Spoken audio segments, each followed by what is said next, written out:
Yan, so mga kalakbay, we are back with another video. Yan, for today's video mga kalakbay, welcome to episode 3 ng ating modification sa ating SRT 800. So, wala pa siyang 1 month pero ang dami na natin nalalagay. So, ano nga pa papagawa natin ngayon? Tapos na tayo sa cellphone holder, tapos na rin tayo sa top box, tapos na rin tayo sa ilaw. Yan, so yung ilaw natin, gawa ng GL Works.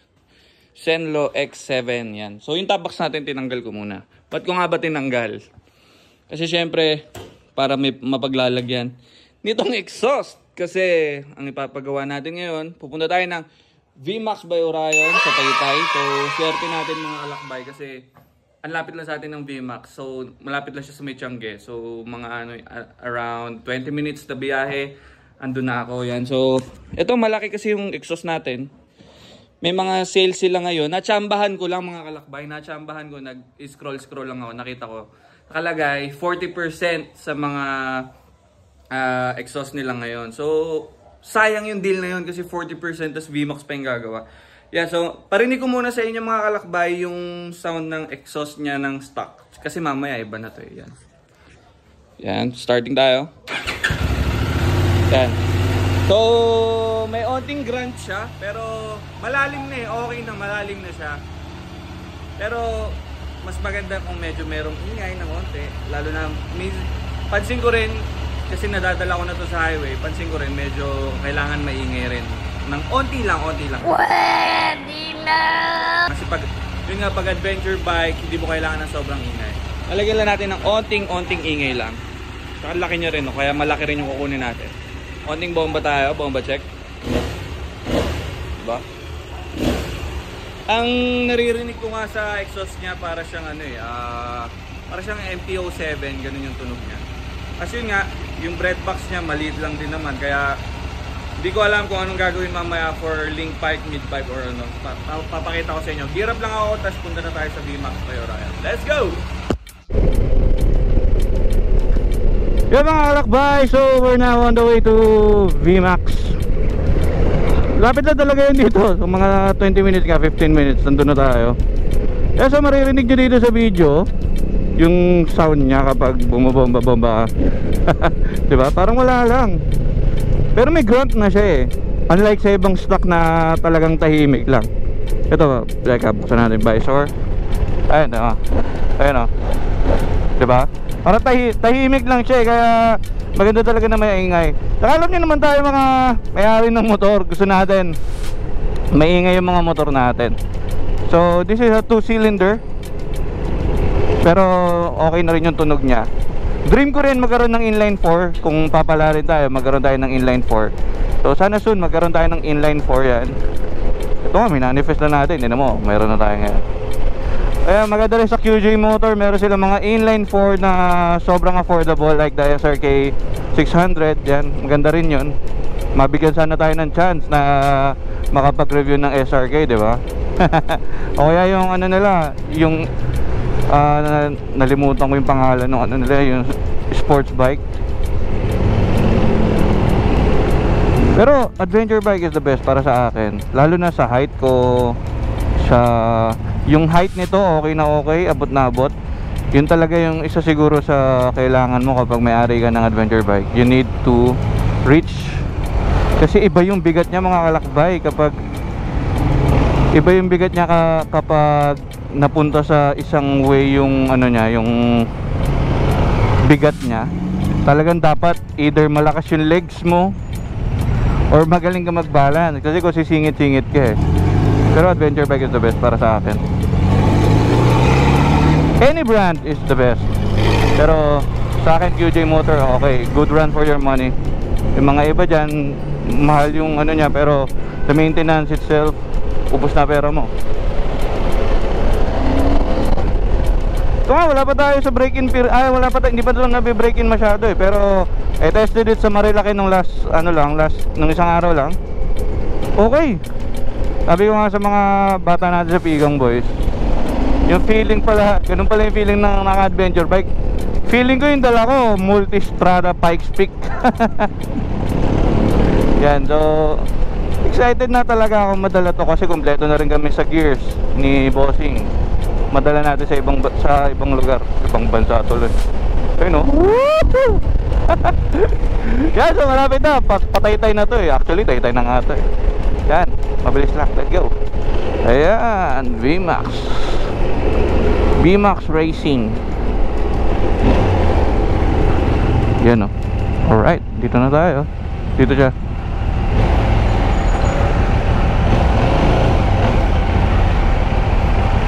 Sana unti lang yung tao para mabilis tayo magawa. Alright, pasok tayo sa loob. Let's go. So mga kalakbahay, nandito na tayo ngayon sa loob ng VMAX. So yan, yung mga choices nandito. So yung mga choices nung 40% sinend lang nila kanina sa Facebook. Pero ito yung mga ibang choices ng mga pang big bike. Ganda nito, mga mahaba pang atin. Ganyan yung size ng pang atin. Solid. Yung mga adventure yan nakalagay.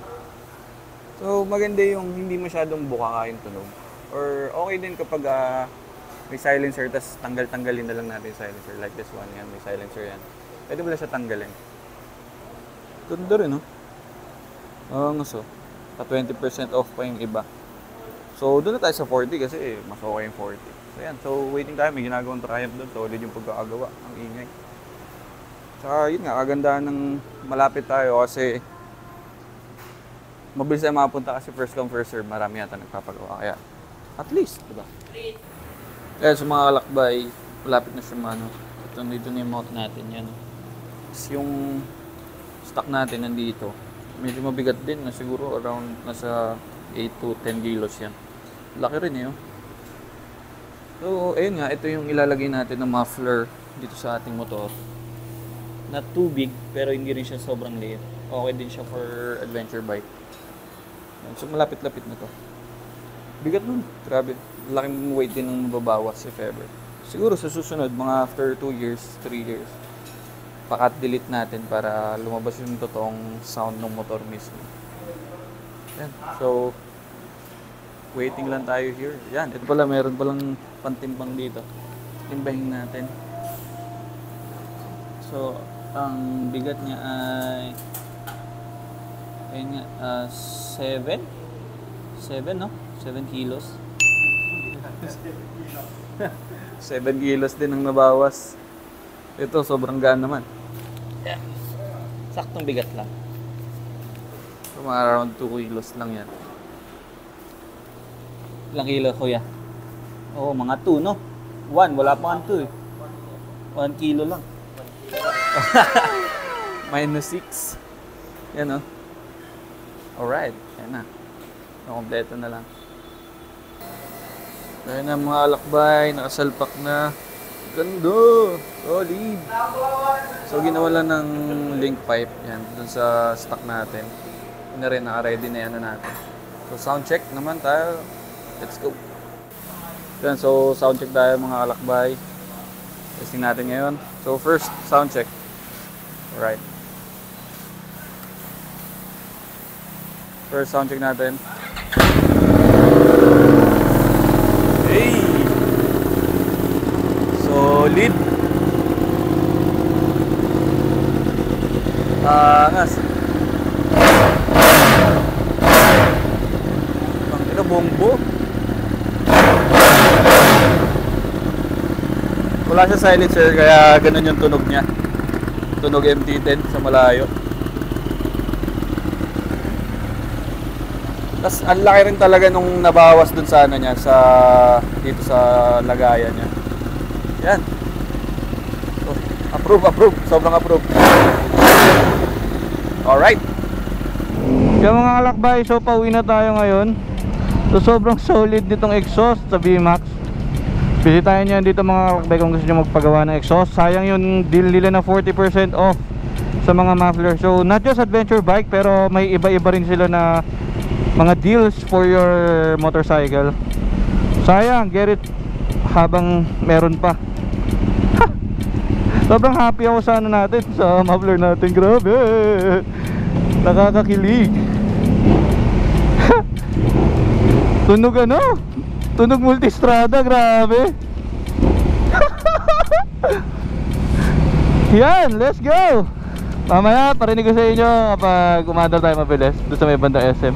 Kasi mantakin nyo, 6 kilos din yun nabawas ha. 1 kilo lang yun yung muffler. Yung muffler natin na stock is 7 kilos. Kaya sobrang okay. Sayang umulan eh, pero mamaya raratra tayo doon sa straight. Ha! Ganda palang hatak, mas gumanda yung hatak. Parang bata na naman si Jepoy.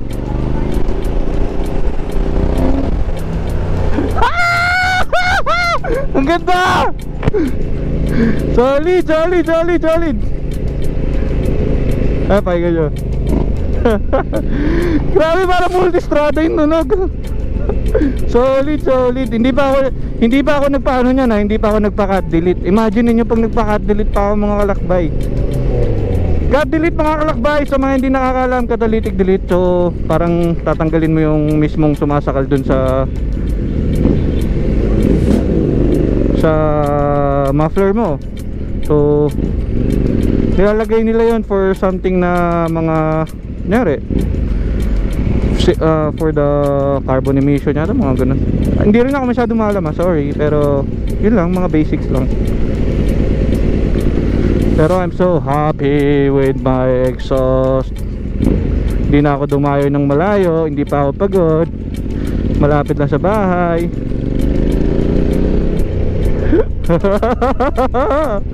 Boss, Ironman ready na. Let's go. So hindi pa ganun kalaki yung hindi pa ganun kalaki yung exhaust mga kalakbay, kaya okay siya kapag naglagay tayo ng side panniers. Mukhang matutuwa rin naman si Kyla dito kasi hindi naman siya super ingay, pero hindi rin siya super lakas.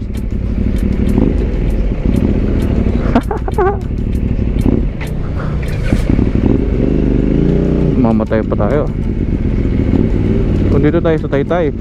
Mamaya parinig ko sa inyo pag mabilis. Let's go. Yan, so tara, pass speed tayo mga kalakbay. Tunog MT-07 na multistrada na parallel twin na para siyang Street Fighter din yung tunog. Galing, galing talaga. Grabe. Yun no, kita mo. Ang lupit. So di lang tayo makahataw kasi yun nga, umuulan. Pero I'm so happy with my exhaust. Mamaya doon sa bahay, para mas malinaw, marinig nyo ng mas malinaw.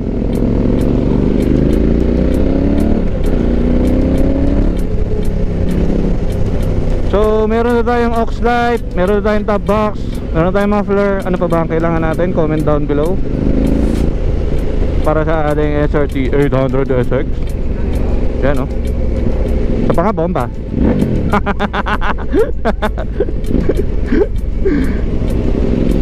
Bomba na. Ito pa, bomba. Woo! Alright, grabe. Sa bahay later. Alright. Yeah, so mga kalakbay, we are back home. So yun nga, malapit lang kasi dun sa VMAX. So sobrang happy ako sa ating nabili na muffler. So naka-discount din siya. Sobrang solid ng price. Ang bilis din naman gumawa. So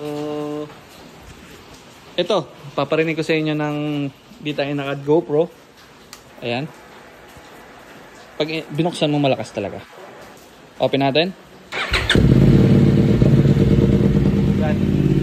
So kapag talaga naka-idle, ganyan yung tunog niya. Ang ganda pakinggan, lalo na kapag fast speed. Sobrang solid.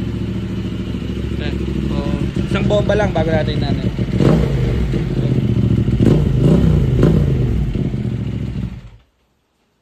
Yeah, so mga kalakbay, if you're new to my channel, please like, comment, and subscribe, and ring yung notification bell para updated kayo dito sa ating build series ng ating adventure bike. Yan, so mga kalakbay, visitahin nyo VMAX, sayang yung promo nila, 40% off sa mga muffler.